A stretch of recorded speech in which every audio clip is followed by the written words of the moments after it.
আপনি এখন যাকে বিয়ে করেছেন তিনি হচ্ছেন আগে একটা বিয়ে করেছিলেন, যেটা আপনার কাছে গোপন রেখেছে। আপনি একটা ছেলেকে পছন্দ করলেন, তার সাথে আপনার সম্পর্ক বা পারিবারিকভাবে তার সাথে আপনার বিবাহ ঠিক হলো, বিবাহ হয়ে গেল। এর পরবর্তীতে আপনি জানতে পারলেন যে ছেলেটি বিবাহিত ছিল, সে বিবাহের কথা আপনাকে গোপন রাখা হয়েছিল।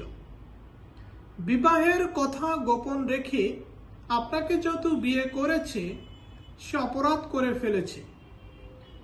এই অপরাধের জন্য, এবং আপনি যদি প্রমাণ করতে পারেন তার আগে একটি বিয়ে হয়েছিল, সে আপনার কাছে গোপন রেখেছে, তাহলে আপনার সেই স্বামীর শাস্তি হবে 10 বছর পর্যন্ত